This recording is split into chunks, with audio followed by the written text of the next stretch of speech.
The air was thick with the acrid smell of melted insulation and burned circuitry. Warning klaxons blared throughout the Noma 7. Their urgent wails a constant reminder of the precarious situation they all found themselves in. Lucan Pierce crouched in the narrow maintenance shaft of Sector 6, his shoulders hunched beneath the low ceiling as he worked feverishly to seal yet another breach in the ship's hull. "Pierce, how's it looking down there?" Captain Margot's tense voice crackled through his earpiece. "Almost got it, Captain," Lucan replied, his voice strained as he tightened the final bolt on the emergency patch. "Just need a few more minutes."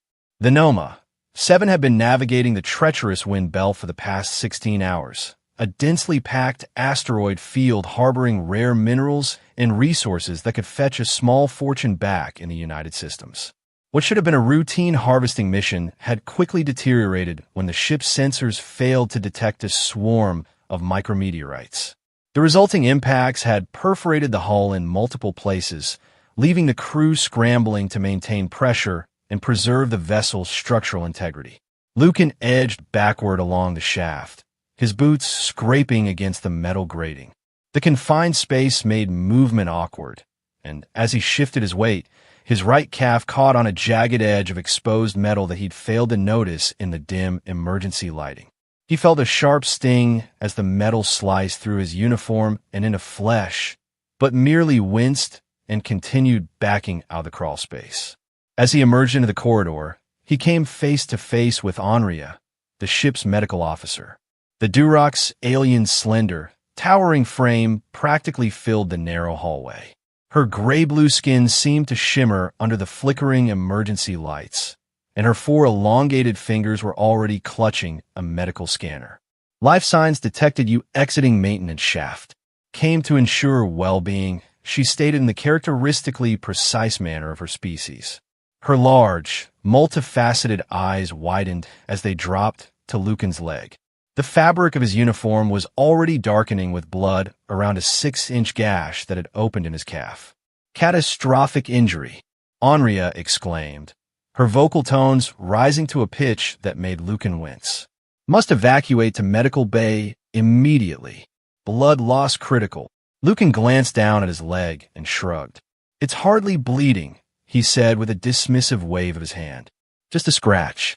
I've still got 3 more sectors to patch before we're secure." Anria's spindly fingers reached out, hovering over the wound without touching it. "Human Pierce, your assessment is dangerously inaccurate. This laceration requires immediate sterilization and closure. Risk of infection, extreme. Risk of continued blood loss, significant." "Look, I appreciate the concern," Lucan said, already limping past her toward the tool locker at the end of the corridor, "but we've got breaches in sectors 8, 11, and 14 that need sealing before we lose any more oxygen. I'll swing by medical when we're stabilized." The Durok's medical officer moved with surprising speed, positioning herself between Lucan and the tool locker. Her slender frame somehow managed to look imposing as she blocked his path. "As ship's medical officer, must insist. 10 minutes in medical bay. Minimal interruption to repair schedule." Lucan sighed, knowing that arguing with Anria was often an exercise in futility. The Duroks were known throughout the galaxy for their advanced medical knowledge and their stubborn insistence on proper healthcare protocols. They considered preventative care a sacred duty rather than a mere profession. "Fine. 5 minutes. But then I need to get back to work, or we might not have a ship left to save."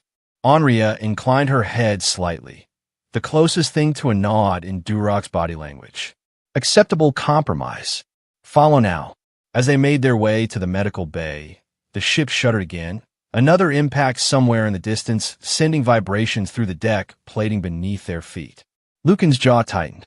Every minute spent away from repairs was another minute the Noma 7 remained vulnerable. The medical bay was a stark contrast to the rest of the ship. While emergency lighting cast most corridors in an eerie red glow, Anria's domain was brightly lit, immaculately clean, and humming with equipment that seemed untouched by the chaos unfolding elsewhere on the vessel. "Sit," she commanded, pointing to an examination table. Lucan hoisted himself onto the table, wincing slightly as the movement pulled at his injured leg. Onria wasted no time in cutting away the fabric around the wound, her movements precise and efficient. Depth of laceration concerning. Metal fragments detected. Must remove before cellular regeneration. Just slap some synth skin on it, and let me get back to work, Lucan protested, eyeing the clock. On the wall. We don't have time for a full treatment. Onria's multifaceted eyes fixed on him with what he had come to recognize as the Durok's equivalent of exasperation. Human Pierce persistently undervalues physical well-being. Inefficient approach. Proper healing now prevents greater disability later. My approach has kept me alive for 32 years, Lucan countered, and it's kept this ship flying for the last 6. Statistical anomaly. Onria responded without looking up from her work. Not indicative of sound methodology. Despite Lucan's protests, Onria meticulously cleaned the wound, extracted 3 tiny metal fragments, and applied a regenerative compound that made Lucan's skin tingle unpleasantly. Throughout the procedure, he kept glancing at the communication panel on the wall, half expecting to hear the captain's voice announcing yet another breach. There, Onria said finally, applying a transparent, flexible bandage over the treated area. Minimal care completed. Recommend rest and elevation. Recommend noted, Lucan said, already sliding off the table, and promptly ignored. Thanks for the patch-up. Onria's posture stiffened, a sign of disapproval. We'll monitor condition remotely. If deterioration detected, we'll intervene more forcefully. Lucan offered her a mock salute as he limped toward the exit. Looking forward to it. As he left the medical bay, his comm unit buzzed. Pierce, we've got a pressure drop in Sector 11. Came the urgent voice of Engineer Talia. Whatever patch was there didn't hold. On my way, Lucan replied, quickening his pace despite the throbbing pain in his leg. Behind him, he could almost feel Onria's disapproving gaze following him down the corridor. He knew the Durok's medical officer meant well. Her species approached medicine with the same reverence that humans might reserve for religion. To them, allowing preventable suffering or ignoring an injury was tantamount to sacrilege. But Lucan had grown up in the mining colonies of Europa, where resources were scarce and medical care was a luxury few could afford. You learned to work through pain, to ignore injuries that weren't immediately life-threatening, and to prioritize the collective need over individual comfort. On a ship like the Noma 7, with its diverse crew of humans and various alien species, cultural misunderstandings were inevitable. But few were as consistent or as pronounced as the ongoing tension between Lucan's pragmatic approach to personal safety and Onria's unwavering commitment to proper medical care. As he reached Sector 11 and surveyed the damage, a patch that had peeled away from the hull, allowing precious air to escape into the vacuum of space, Lucan pushed thoughts of his injury aside. The ship needed him, and a little pain was a small price to pay for keeping everyone aboard alive. With practiced movements, he prepared a new patch, this time using a stronger adhesive compound that would better withstand the pressure differential.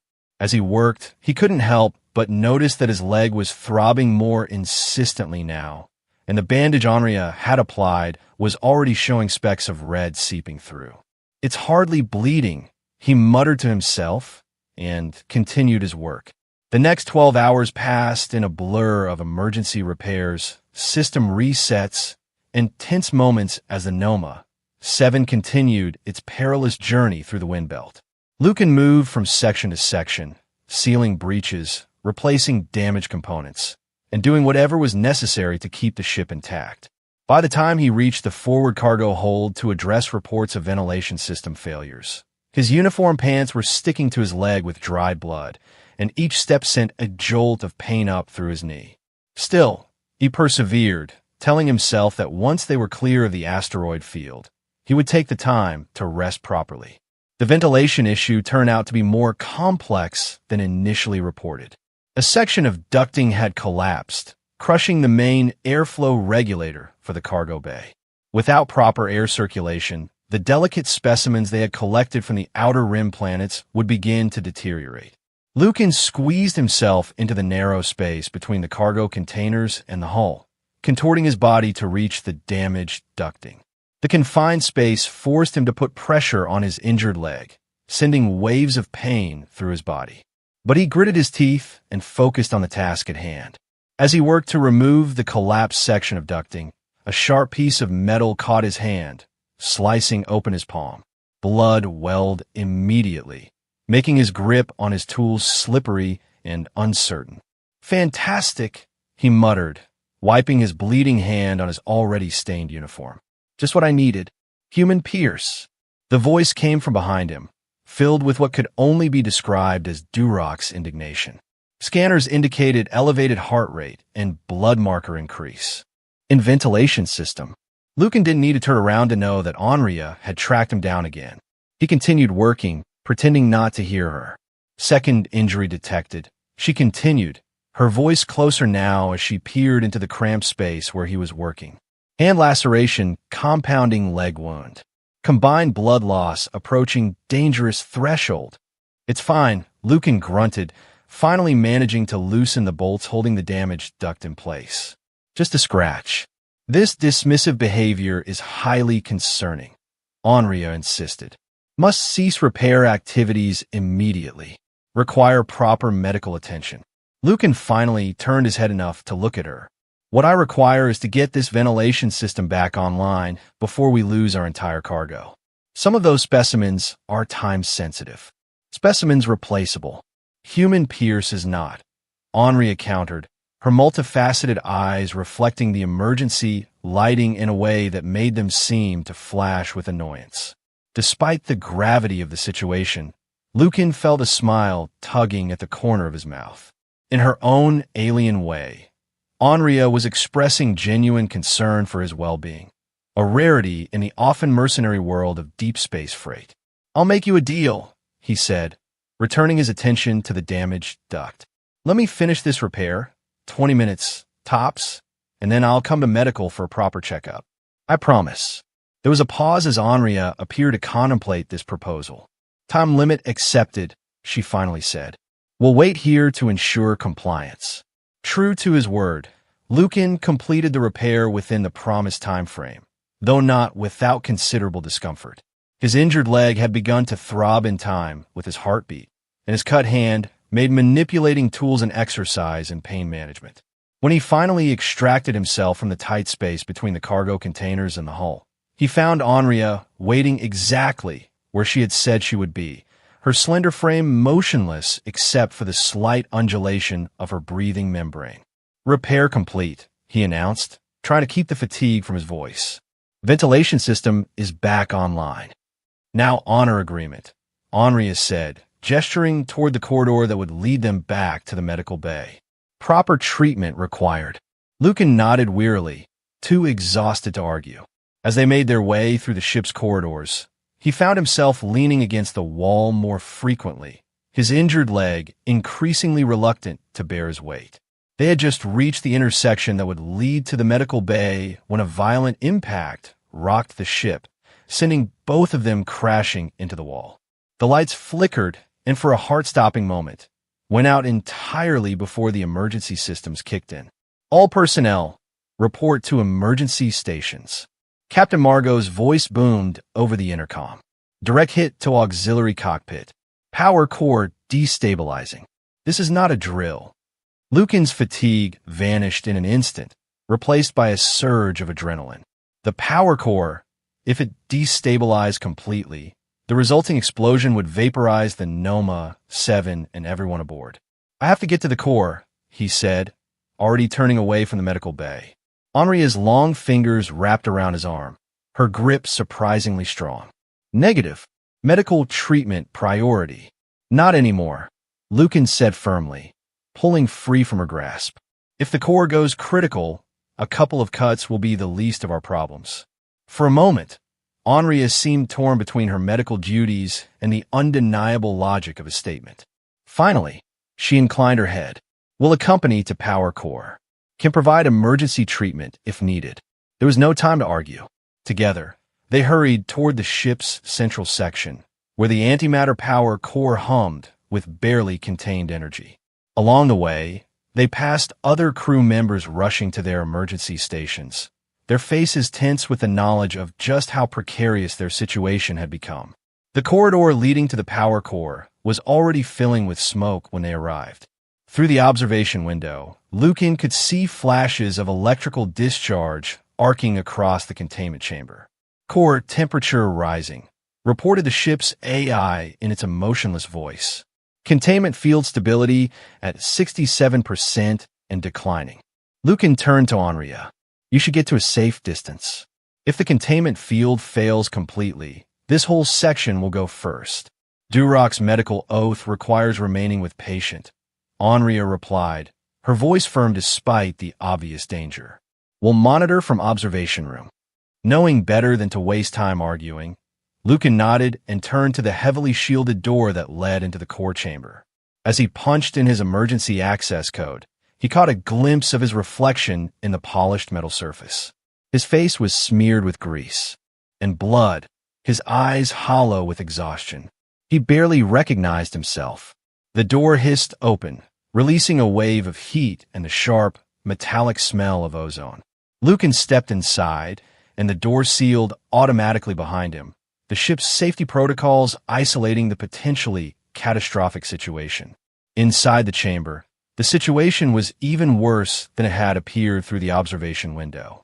The main regulation panel was sparking violently, and one of the coolant lines had ruptured, spraying a fine mist of cryogenic fluid into the air.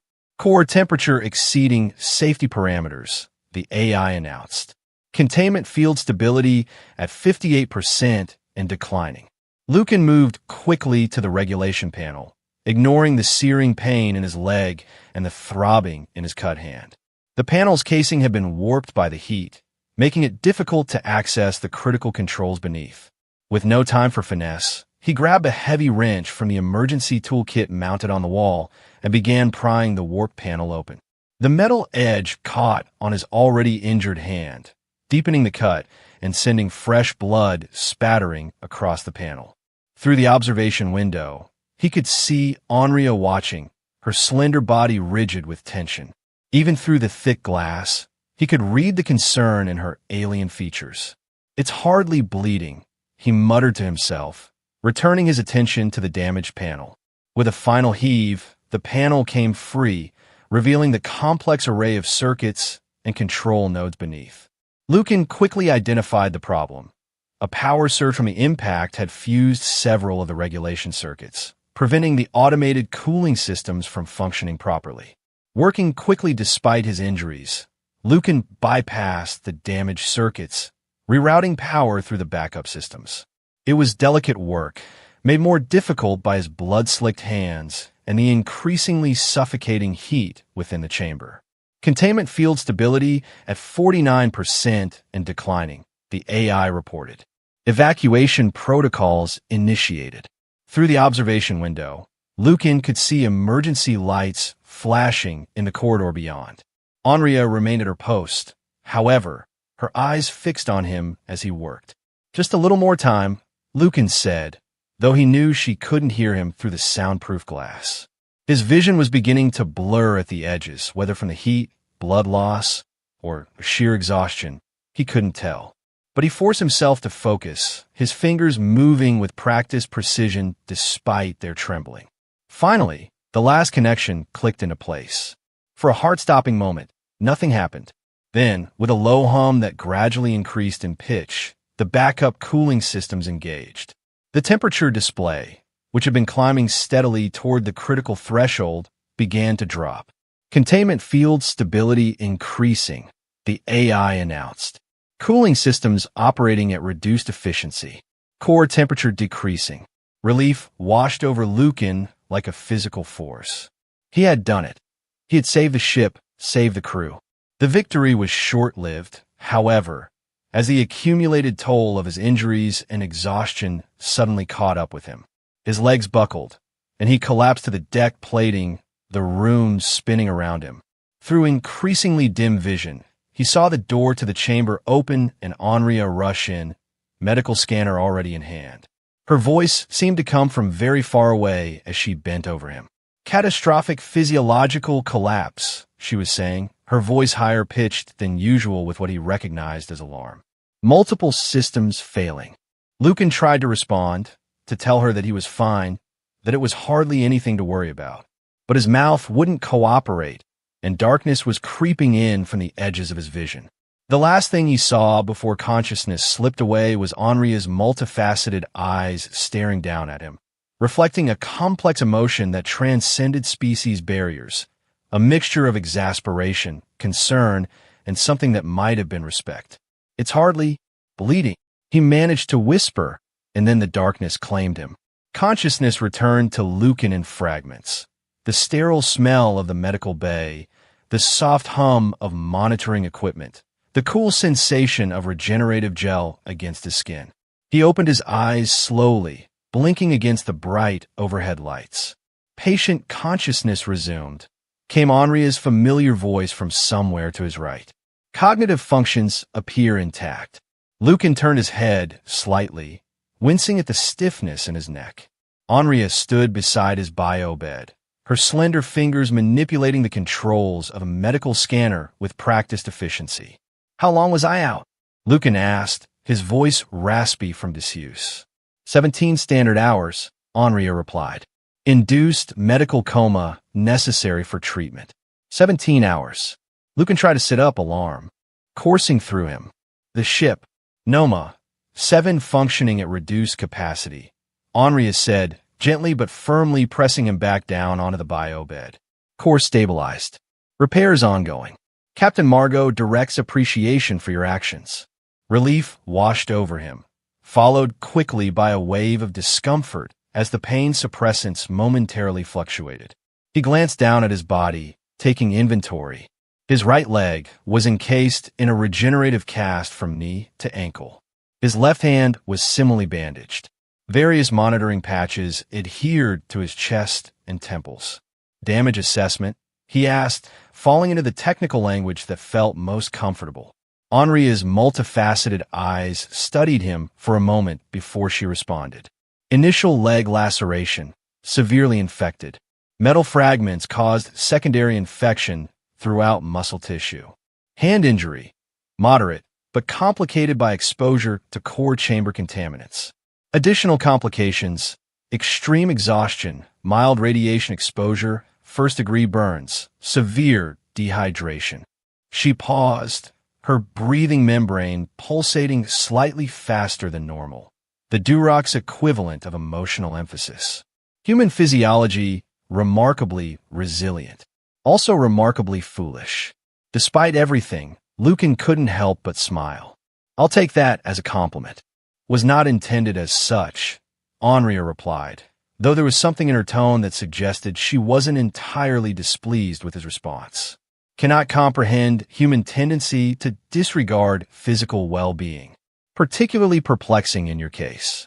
It's not disregard, Lucan said, shifting slightly to ease the pressure on his back. It's prioritization.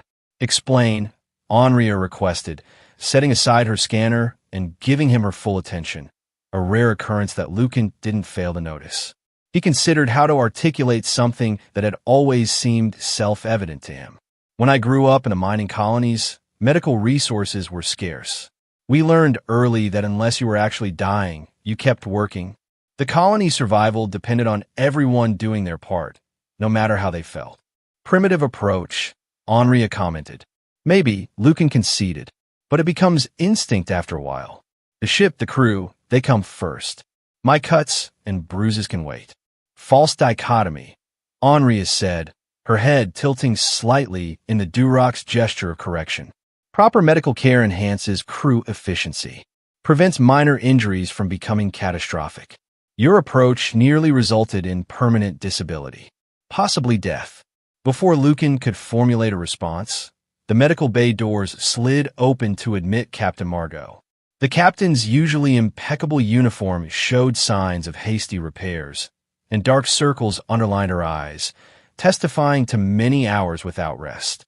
Good to see you back in the land of the living, Pierce, she said, approaching the bio bed. You had us worried. Sorry for the downtime. Captain, Lucan replied automatically. How's the ship? Limping along, Margot said with a tired smile. We're clear of the wind belt, at least. On course for Varan, 6th station for major repairs. Your quick thinking with the Corps saved us all. Just doing my job, Lucan said, uncomfortable with the praise. Captain Margot's expression turned serious. That may be, but I've been reviewing the incident logs. You were severely injured hours before the Corps incident. You should have been in medical, not crawling through maintenance shafts and cargo holds. Lucan opened his mouth to protest, but the captain raised a hand to silence him. I understand your dedication, Pierce. It's one of the reasons you're an invaluable member of this crew. But I can't afford to lose my best engineer because he's too stubborn to recognize when he needs medical attention. She glanced at Anria. I've instructed Officer Anria to notify me directly if you refuse treatment in the future. Captain, Lucan began, but Margot shook her head. That's an order, Pierce. Consider it as crucial to the ship's functioning as any repair you might make. With that, she turned and left the medical bay, leaving Lucan to contemplate her words. Captain Margot, assessment correct, Anria said after a moment of silence. Human Pierce value to ship greatest when functioning at optimal capacity. Lucan sighed, leaning back against the biobed.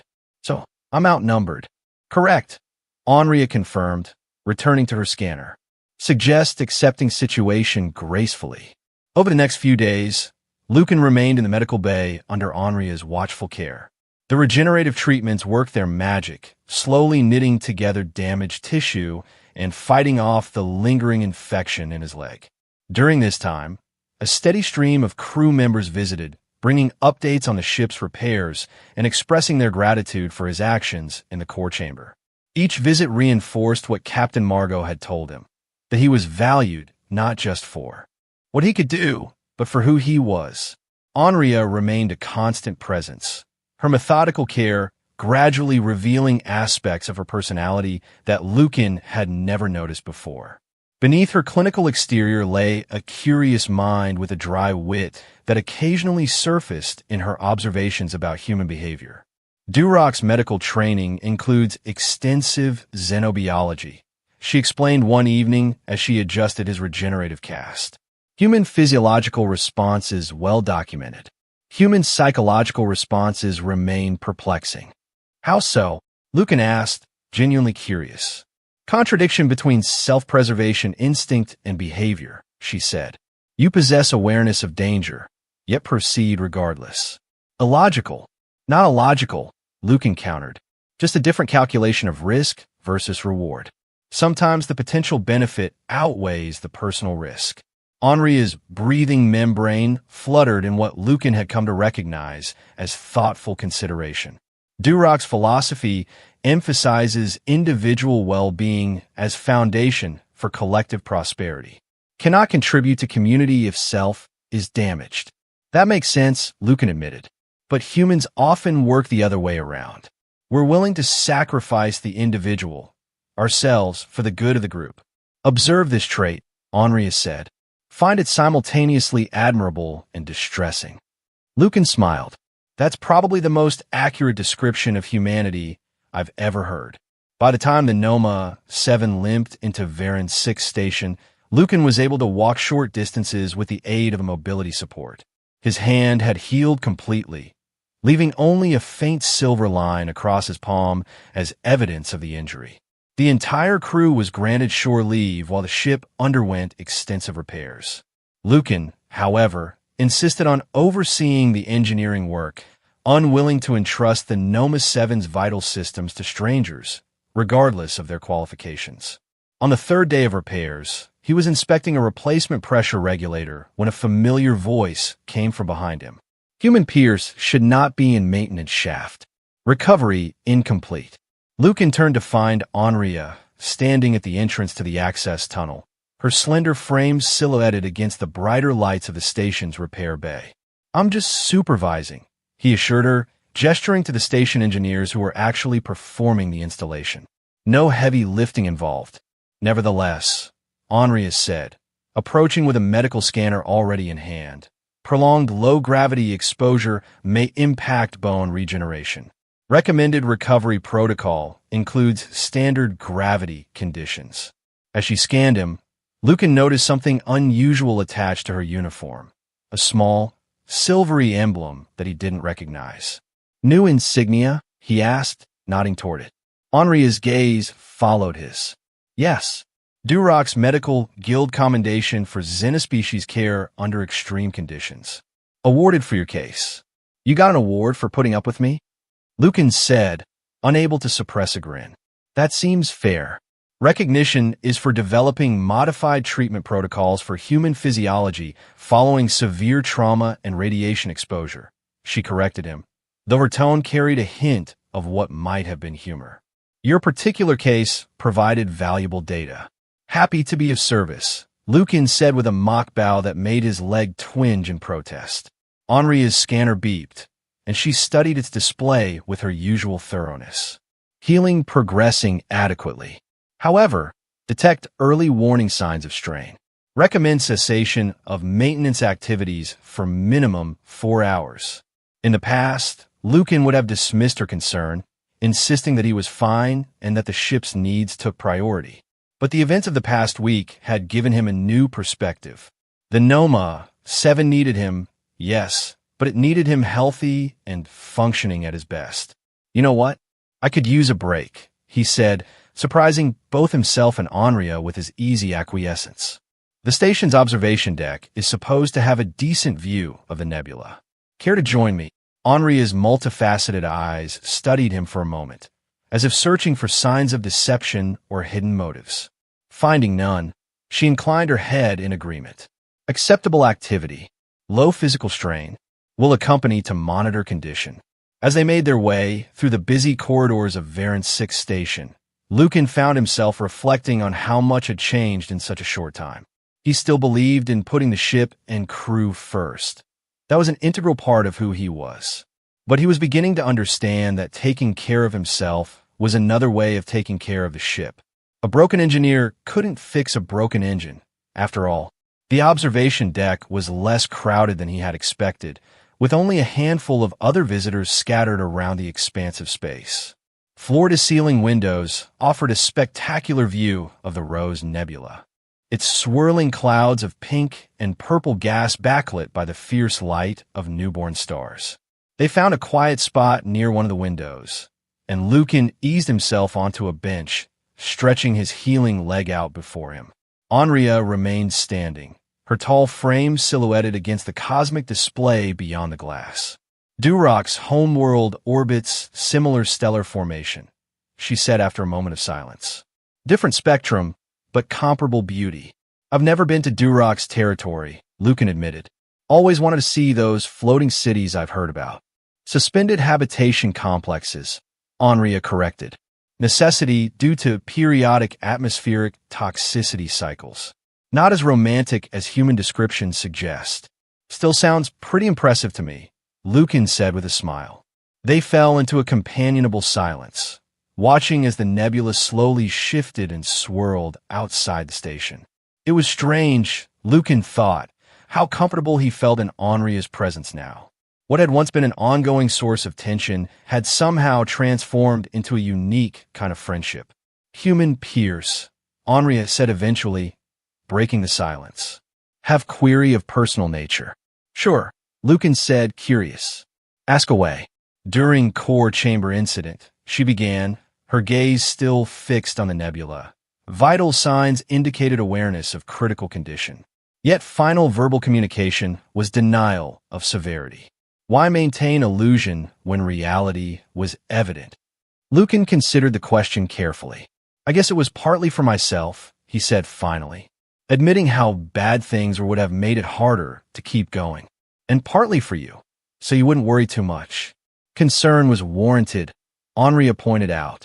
Injury was, in fact, bleeding considerably. Lucan laughed, wincing slightly as the movement pulled at healing tissues. Fair point. I suppose it's a human thing, understating problems as a way of coping with them. Inefficient coping mechanism, Henri commented. Cannot address problem properly if nature of problem is denied. You're not wrong, Lucan conceded. But some human traits aren't about efficiency. They're just who we are. Henria's breathing membrane undulated softly as she processed this. We'll attempt to factor this trait into future medical assessments. When human Pierce says, hardly bleeding, we'll translate internally to bleeding significantly. That's probably wise, Lucan said with a rueful smile. A soft chime from Henria's communication device interrupted their conversation. She checked the message, her posture straightening slightly. Captain Margot requests presence in docking bay. New mission parameters received from United Systems Command. Lucan stood, leaning less heavily on his mobility support than he had earlier in the day. Sounds like our shore leave might be cut short. Let's go see what's so important. As they made their way toward the docking bay, Lucan found himself oddly energized by the prospect of a new mission. Despite everything he had been through, or perhaps because of it, he was eager to get back to work, back to the challenges and rewards of life aboard the Noma 7. The ship itself was visible through the transparent walls of the main docking area, its hull still showing signs of the damage it had sustained in the wind belt, but looking considerably better than when they had limped into the station days earlier. Captain Margot was waiting for them near the main airlock, along with several other senior crew members. Her expression was serious, but held a hint of excitement that Lucan had come to associate with particularly interesting or lucrative assignments. Glad you could join us, Pierce, Officer Henria, she said as they approached. United Systems has a priority mission for us, once repairs are complete. Nature of assignment? Henria inquired. Survey and preliminary resource assessment of the Helios cluster, Margot replied.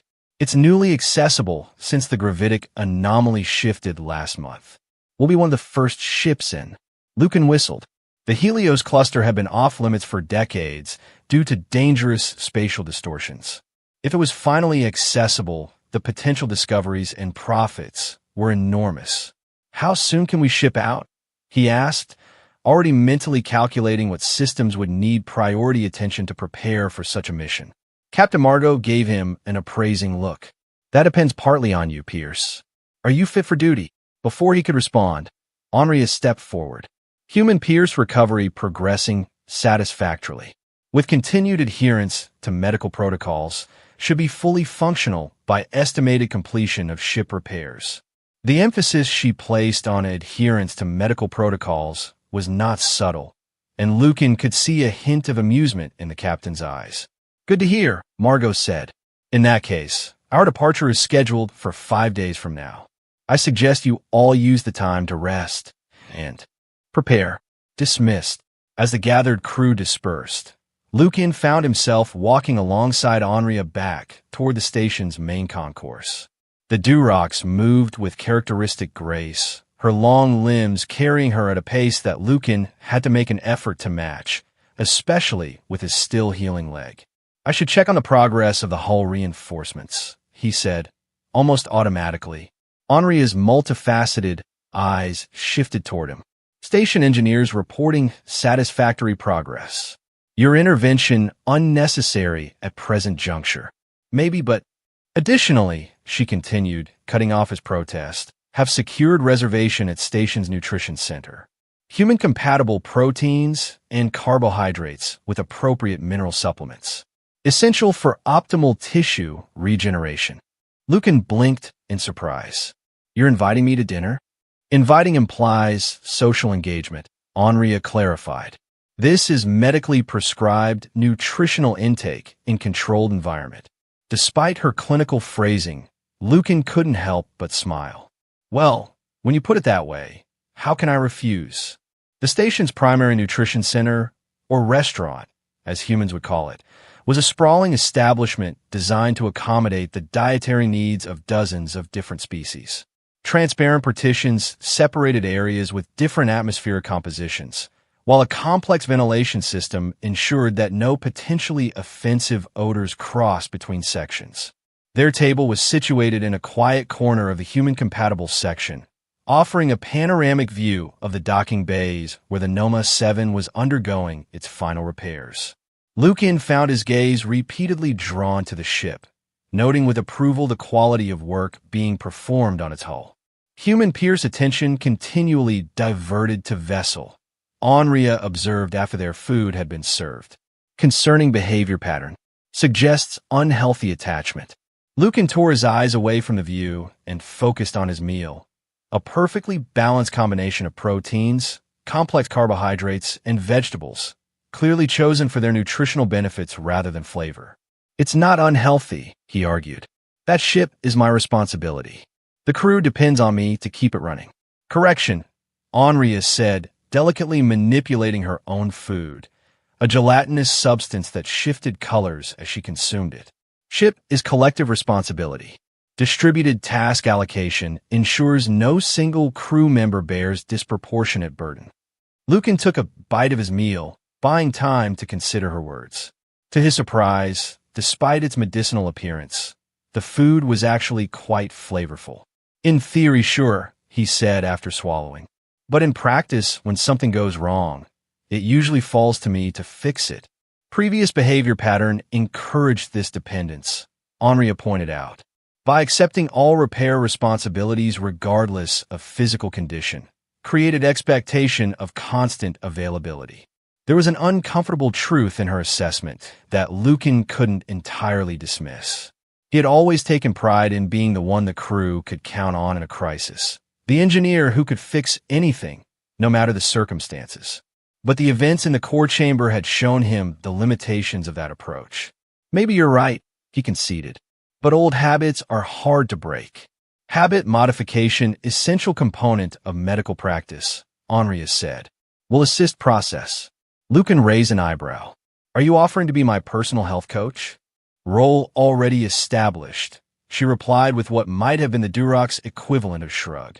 Current assignment includes monitoring human Pierce recovery and preventing regression to harmful behaviors. Lucky me, Lucan said, but there was no real annoyance in his tone. In truth, he found Onria's concern, however clinically expressed, oddly touching. They continued their meal in companionable silence, the view of the Noma, 7 framed by the vast starfield beyond. Lucan was just finishing when his communication device vibrated with an incoming message. Chief Engineer Voss, he read aloud, referring to the station's head of repairs. They've encountered an issue with the new pressure regulation system. Requesting consultation. He looked up to find Onria's multifaceted eyes fixed on him, her expression unreadable to human perception, but somehow conveying expectation nonetheless. Lucan sighed.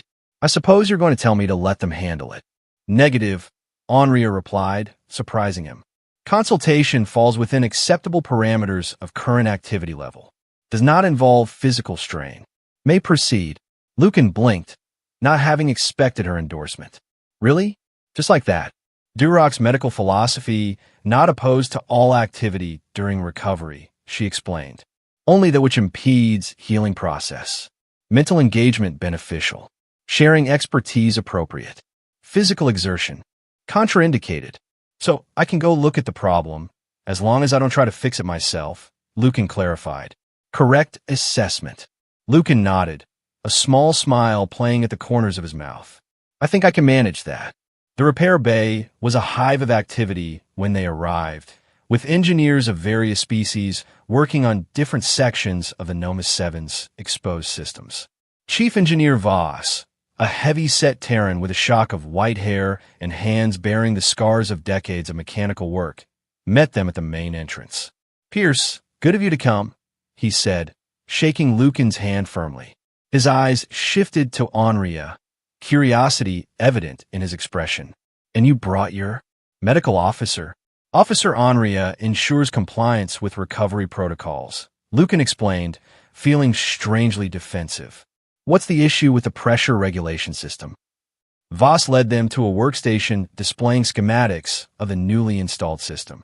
We've got fluctuations in the secondary loop that we can't account for. Everything checks out individually, but when we run a full system diagnostic, we get these irregular pressure drops. Lucan studied the schematic, his trained eye quickly identifying potential problem areas. The new system was more advanced than the one he was familiar with, but the underlying principles remained the same. Have you checked the phase alignment in the junction manifolds? He asked, pointing to a section of the diagram. If they're even slightly out of sync, It could cause resonance feedback in the pressure lines. Voss frowned, leaning closer to the display. We calibrated them to factory specifications. Factory specs don't always account for the specific configuration of a ship like the Noma 7, Lucan explained. She's had a lot of custom modifications over the years. Try adjusting the manifold on Deck 3 to compensate for the enhanced flow regulator we installed last year. The chief engineer's expression cleared as understanding dawned. The non-standard regulator, of course.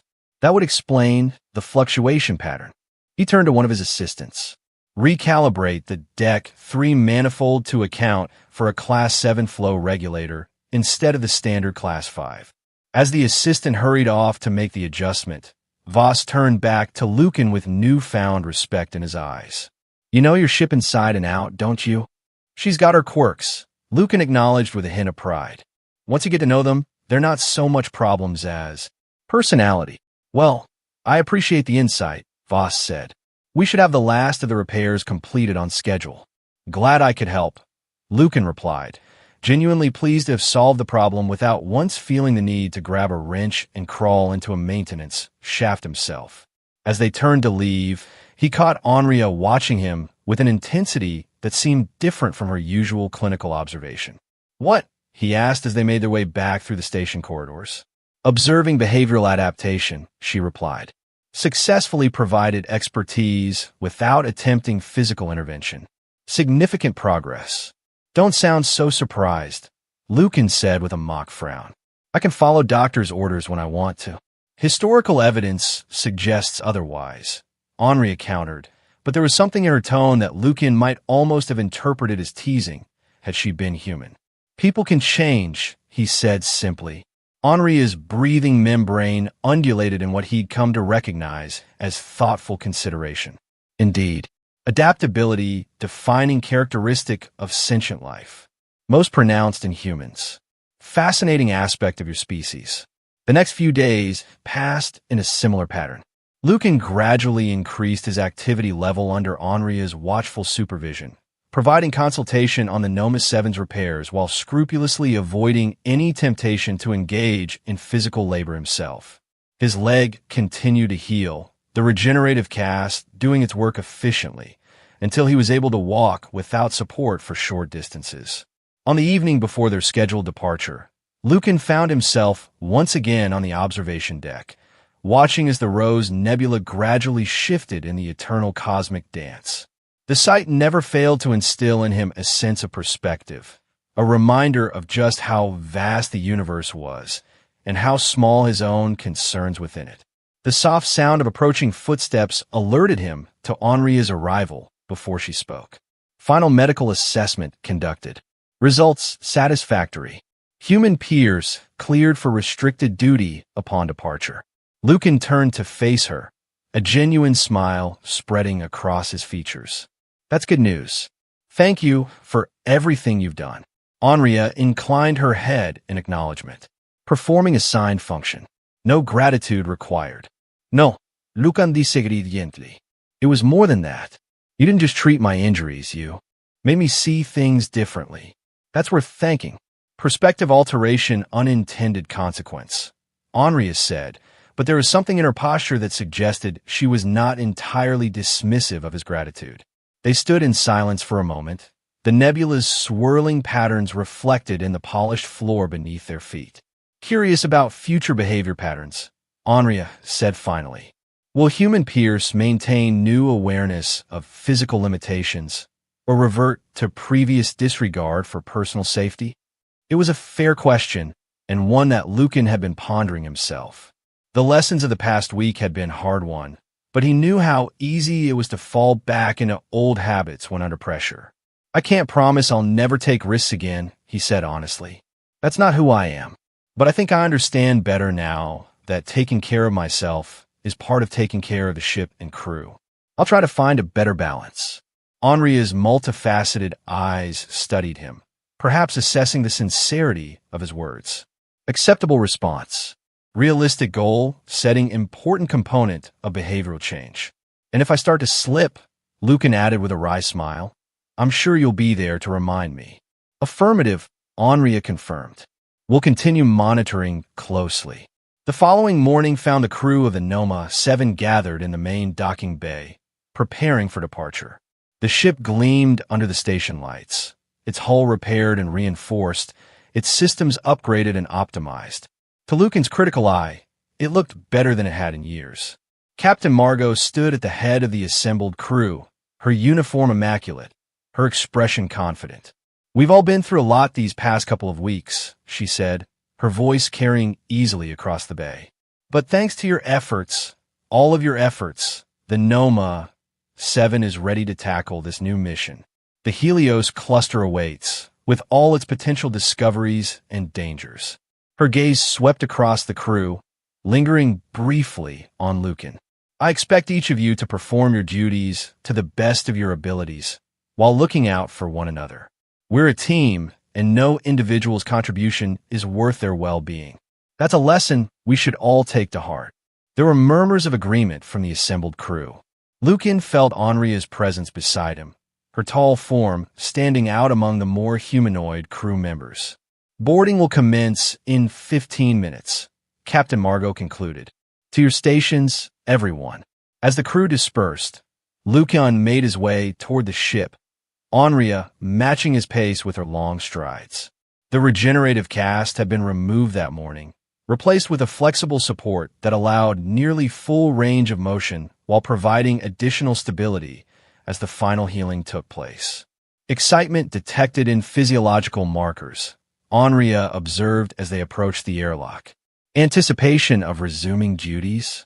Something like that, Lucan admitted. "I miss being useful." "Usefulness not dependent on physical activity alone," Onria reminded him. "Consultation during repair period highly valuable." I know, Lucan said with a good-natured roll of his eyes. "But there's nothing quite like having tools in my hands and a problem to solve." They passed through the airlock and into the familiar corridors of the Noma 7. The ship felt different somehow, cleaner, sharper, more alive. The station engineers had done good work, Lucan had to admit, even if he would have made a few different choices himself. As they reached the junction where they would part ways, Lucan to engineering, Onria to the medical bay, they paused. "Duty shift begins in 10 minutes, Onria said. "We'll conduct routine inspection of medical supplies. If emergency arises in engineering section, I'll call for help before attempting anything strenuous," Lucan finished for her. "I remember the rules." Onria's breathing membrane fluttered in what might have been satisfaction. "Good. Behavioral conditioning appears effective." Lucan chuckled. "Don't get too used to it. I'm still me, after all." "Aware of this fact," Onria replied. Continuous monitoring planned accordingly. With that, she turned and glided away toward the medical bay, her slender form soon disappearing around corner. Lucan watched her go, a bemused expression on his face. Then, with a slight shake of his head, he continued on to engineering. The engine room was exactly as he remembered it, though noticeably cleaner and with several new components installed where older ones had been damaged beyond repair. His engineering team greeted him with obvious relief and more than a few good-natured comments about his vacation. All right, he said, raising his hands in mock surrender. "I know you all managed without me. Now bring me up to speed on these new systems before we hit the Helios cluster." The next few hours passed in a blur of technical briefings and system checks as the Noma 7 prepared for departure. Throughout it all, Lucan was conscious of a new awareness in himself, a mindfulness of his body's signals that he had previously ignored. When his leg began to ache from standing too long, he sat down without being prompted. When a difficult access panel needed inspection, he delegated the task to a junior engineer instead of contorting himself into the cramped space. Small changes, but significant ones. The ship undocked from Varen, 6th station precisely on schedule, its engines humming with renewed power as it eased away from the docking clamps and out into open space. Lucan felt the familiar vibration through the deck plating and smiled. Whatever awaited them in the Helios cluster, the Noma 7 was ready, and so was he. 3 days into their journey, as they approached the outer boundary of the Helios cluster, Lucan was conducting a routine check of the power distribution grid when a minor pressure fluctuation caught his attention. It was nothing serious, just a small deviation from optimal parameters, but he knew from experience that such minor issues could sometimes be early indicators of larger problems. He traced the fluctuation to a small access panel near the auxiliary life support systems. The panel was awkwardly positioned, requiring someone to lie flat on their back and shimmy partially under a low-hanging conduit to reach it. In the past, Lucan would have immediately dropped to the floor and wriggled into position without a second thought. Now, he hesitated. "Tomlin," he called to one of the junior engineers. "I need someone to check the pressure regulator behind access panel AL-7. There's a slight fluctuation that needs investigating." The young engineer looked surprised to be given the task, but nodded eagerly. "On it, Chief." Lucan watched as Tomlin positioned himself and slid under the conduit, listening carefully to the young man's observations as he examined the regulator. "I see the issue," Tomlin reported after a moment. "Microfracture in the secondary valve housing. Not critical yet, but it could worsen over time." "Good catch," Lucan said, genuinely impressed with the quick diagnosis. "Replace the housing with one from the spare parts inventory. Type C, 47 should fit that model." As Tomlin worked on the replacement, Lucan felt a presence behind him and turned to find Andrea standing there, medical scanner in hand, as usual. "Routine medical check?" he asked, though he suspected she had heard about the pressure fluctuation and come to ensure he wasn't exerting himself inappropriately. "Affirmative," she replied, running the scanner over him with practiced efficiency, also monitoring adaptation to duty resumption. Lucan gestured toward Tomlin, still working under the conduit. "As you can see, I'm delegating the crawling in tight spaces tasks." "Noted and approved," Andrea said, studying the scanner's readings. "Physical indicators within acceptable parameters. No signs of strain or inflammation. See? I told you I could follow the rules." "Single instance not indicative of lasting behavioral change," Andrea pointed out, but there was something in her tone that Lucan interpreted as approval nonetheless. From beneath the conduit, Tomlin's voice called out, "Replacement complete, Chief. Pressure readings stabilizing now." "Good work," Lucan replied, helping the junior engineer extract himself from the cramped space. "Log the repair and add the valve housing to the weekly inspection checklist until we're sure the replacement is holding properly." Tomlin nodded, looking pleased with the praise, and moved off to complete the documentation. Lucan turned back to Andrea, who was still watching him with that unreadable alien gaze. "Effective delegation observed," she commented. "Junior engineer performed adequately." "He did well," Lucan agreed. "Better than I expected, actually. Might have some real talent there." "Human peers previously attempted all repairs personally," Andrea observed. "Change in approach significant." Lucan shrugged, slightly embarrassed by her scrutiny. "I'm learning." Before Andrea could respond, the ship's intercom system activated. "All senior personnel to the bridge," came Captain Margot's voice.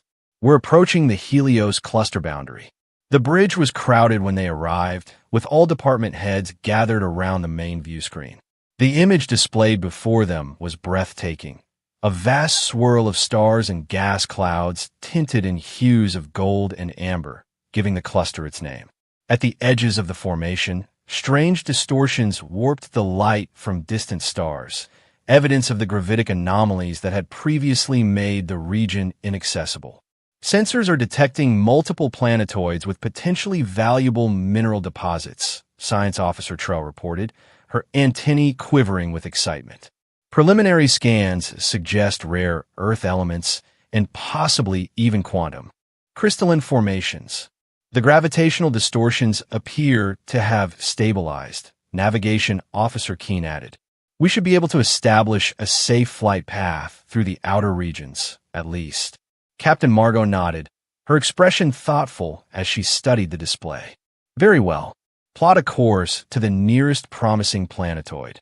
Standard approach protocols, but maintain extended sensor sweeps.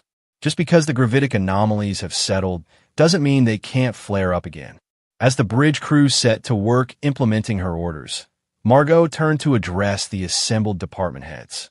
This is potentially the most significant discovery mission we've undertaken. I want all systems at peak efficiency, all safety protocols strictly observed. Her gaze rested briefly on Lucan. No unnecessary risks. Is that understood? There were nods and murmurs of agreement from around the bridge. Engineering, Margot continued, looking directly at Lucan. I want continuous monitoring of the hull integrity. Those gravitational distortions might put stress on our structure that we haven't encountered before. We'll keep a close watch, Captain, Lucan assured her. The new reinforcements should hold, but we'll set up additional stress sensors at key junction points. Medical, Margot said, turning to Henria, prepare for possible physiological effect from the gravitational fluctuations. We don't fully understand how they might impact different species. We'll prepare appropriate countermeasures, Henria confirmed. Have studied theoretical models of gravitational effects on various physiologies. Good, Margot said with a nod of approval. Dismissed. Return to your stations and prepare for our approach.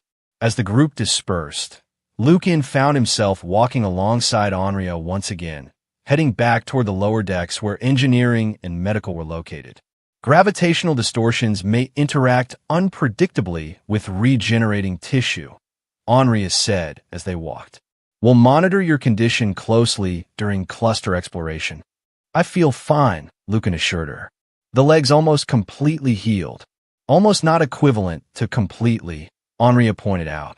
Unknown environmental factors introduce variables. Caution warranted. Lucan couldn't argue with her logic, though he was beginning to suspect that even when his leg was fully healed, Henria would find reasons to continue her close monitoring. The thought didn't bother him as much as it once might have. I'll check in with medical if I notice any unusual symptoms, he promised. Acceptable arrangement, Henria agreed, though we'll still conduct routine scans. They parted ways at the usual junction, each heading to their respective domains to prepare for the challenges ahead. As Lucan made his way to engineering, he reflected on how much had changed since that first injury in the maintenance shaft. Not just in his physical condition, but in his understanding of his role on the ship and his responsibility to himself, as well as the crew. The Noma 7 continued its approach to the Helios cluster, the golden light of countless stars washing over its hull as it ventured into territory few had explored before. Whatever awaited them in those uncharted regions, Lucan felt confident that they would face it together, as a crew, as a team, and perhaps even as friends. As the ship's engines hummed with steady power beneath his feet, he smiled to himself. It was good to be back, good to be useful, and good to be a little wiser than he had been before. A small alert chimed on his personal communication device. It was a message from Henria. Reminder, engineering shift duration not to exceed 6 hours for first week of duty resumption. We'll verify compliance. Lucan chuckled and typed a quick response. Understood. It's hardly taxing work. He could almost imagine Henria's reaction to that familiar phrase. No doubt she would interpret hardly taxing as extremely demanding according to her new translation protocol for his understatements. And perhaps, he acknowledged as he pocketed the device and turned his attention to the engineering console, she wouldn't be entirely wrong.